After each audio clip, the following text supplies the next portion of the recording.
Հայաստանի Շիրակի մարզի Գյումրի և Արմավիրի մարզի Փարաքար համայնքներում ավարտվեցին արտահերթ ընտրությունները։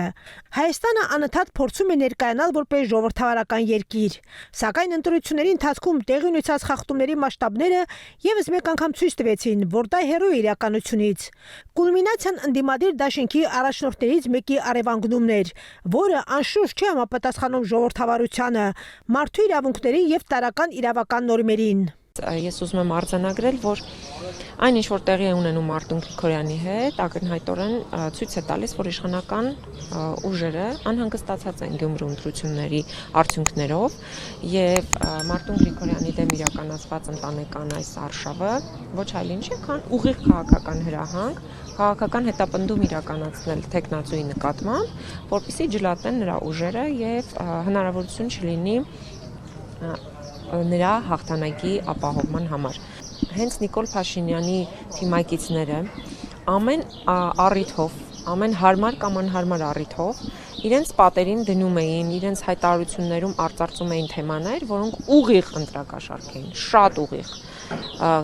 Ինչ որ տարածքային կառավարման նախարարությունը որոշել է, որ այսինչ փողոցը այսինչ օրը կասֆալտապատվի, կամ հաստատվել է այսինչ ծրագիրը Գյումրու այսինչ շինարարության համար, այսինքն այդ որ դուք այսքանի տարի Գյումրու ոչ մի հարցով չեք զբաղվում, այսինչ փութաջանորեն մի ամսվա մեջ, օրը մի քանի անգամ հայտարարություններ եք տարածում, թե այս կամ այն շինարարական բումն է սպասվում Գյումրիում, ակնհայտ է, որ իշխանական ողջ ռեսուրսը այդ թվում եւ ընտրակաշառքի տեսքով, որովհետեւ դա ոչ այլ ինչ է, քան ընտրակաշառք։ Սա սարքած բաներ է, արդեն պլանավորված է, ոչինչ չի լինի։ Երևից է սա, մենք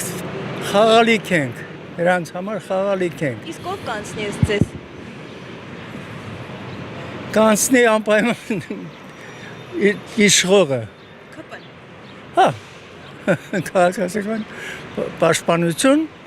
պայմանագիր։ Ես գիտեմ, որ հիմա ուժի դար է, ուժն է ստիպում և